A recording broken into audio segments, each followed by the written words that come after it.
نیت کے کھوٹے بے ایمان ہیں، نیت کے ہیں کھوٹے بے ایمان، درس میں آ بھی جاتی ہیں لیکن اندر کے پلیت ہیں۔ ہاں، تقریر تیری سنتے ہیں، تعلیم تیری سنتے ہیں، لیکن مقصد ماننا نہیں ہوتا۔ یہ تجھے ناپنے کے لیے آتی ہیں اور تیرا جائزہ لینے کے لیے آتی ہیں، اور درمیان سے باتیں چنتے ہیں کہ آج فتویٰ کس پہ لگے، آج اجرا کرتی ہے۔ اچھا فلانا بزرگ بھی گیا، توبہ بھائی توبہ، یہ تو اپنے سوا کسی کو مسلمان ہی نہیں سمجھتا، تو مسلمان بن جانا چاہیے تجھے نا۔ بعض لوگوں کی عادت ہے بھئی قرآن بیان ہو رہا ہے، کسی کام شناختی کارڈ تو نہیں پیش کر رہے۔ اب قرآن تو آئینہ ہے، نور ہے، جب قرآن پڑھا جائے تو روشنی ہوتی ہے، پھر اپنا آپ نظر آتے ہیں، تو کیا کہتے ہیں یہ مجھ پہ فتویٰ لگا رہا ہے، اس کو کہو یہ لگا رہا ہے یا قرآن لگا رہا ہے، تو اپنی اصلاح کرنا نہیں فتوے لگاتے۔ توبہ توبہ توبہ، تو بھائی فتوے سے نکلنا ہوئے ڈنگرا، نکل فتوے سے، تو ہم کسی کے شناختی کارڈ پیش کر رہے ہیں، اور جو آتا ہے رگڑا جائے، ملا پیر کوئی بے ایمان جو قرآن کی زد میں آتا ہے تو ہم نے اسے بچانا ہے، وہ خود کیوں نہیں بچتا؟ بچ جائے نا، آگے قرآن کے آکڑا ہوا ہے، طالب علموں کو ڈراتی ہے۔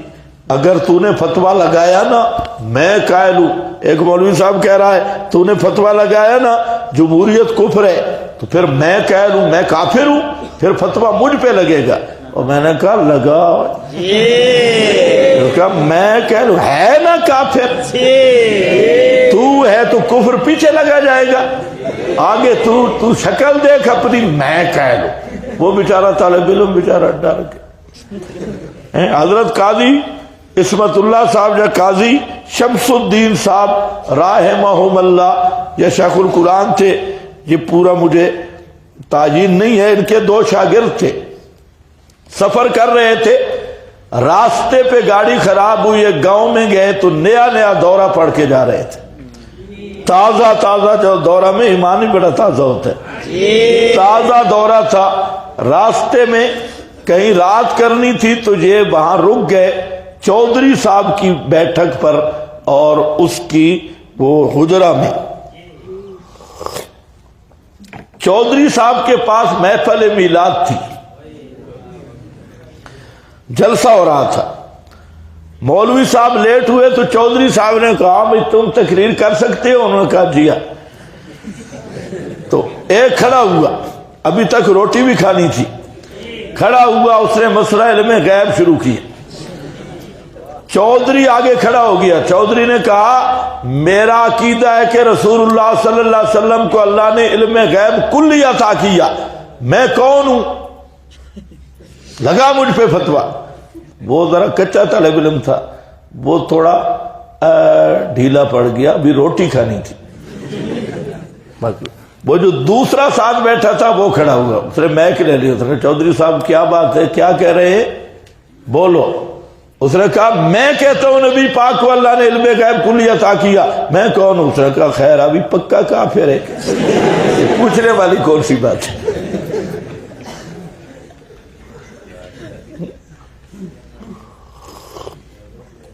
آج کل ڈرایا جا رہا ہے جی فتویٰ لگا تو پھر مجھ پہ بھی لگے گا، بھئی تجھے بچانے کے ہم ذمہ دار ہیں، خود بچنا۔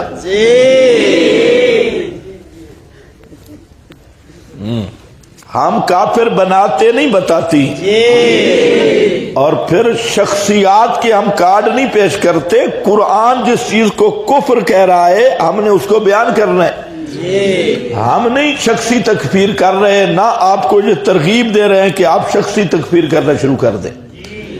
شخصی تکفیر کا اصول ہی الگ ہے، لیکن جو عقیدہ قرآن بتا رہا ہے اس کا منکر کافر ہے، چاہے کوئی بھی ہو۔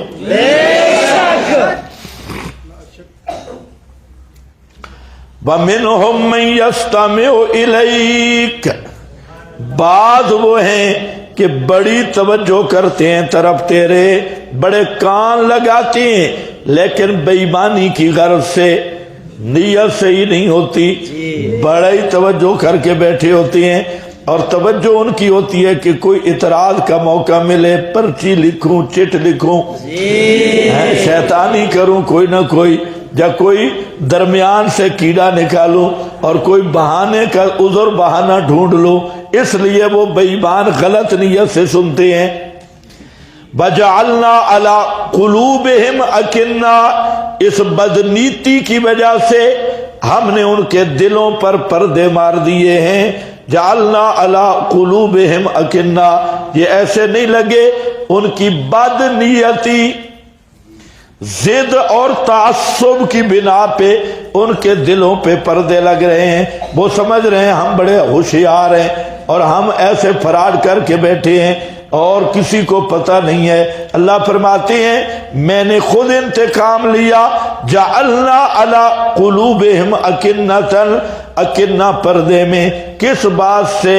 ان یفقہوہ، کراہیت ان یفہموہ، اور لئلا یفہموہ، جو قرآن کی مجلس میں ضد کر کے بیٹھا ہو، اللہ فرماتی ہیں میں اس پہ ایسی لعنت کرتا ہوں کہ اس کا دل کبھی قرآن کو سمجھ ہی نہ سکے۔ یہ دنیا کے عذاب ہوتا ہے کہ سمجھنے سے پردے میں آ گئے۔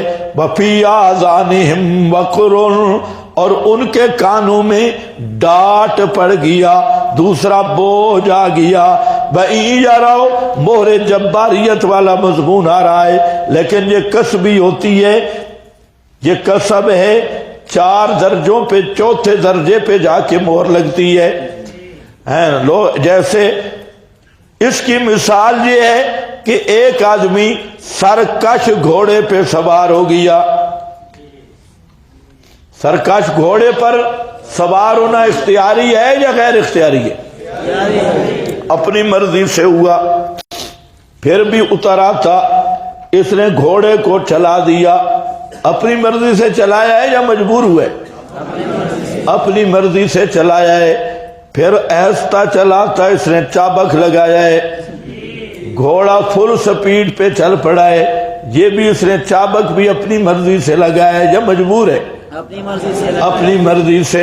اب جب گھوڑے نے فل سپیڈ پکڑی، حضرت صاحب کے سر نیچے، ٹانگیں اوپر ہو گئیں، گر گیا۔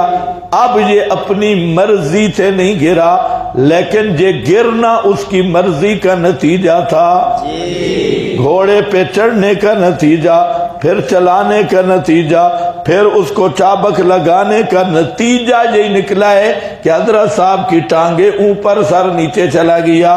تو اس کا قصور ہے یا نہیں ہے؟ اور بھائی یہی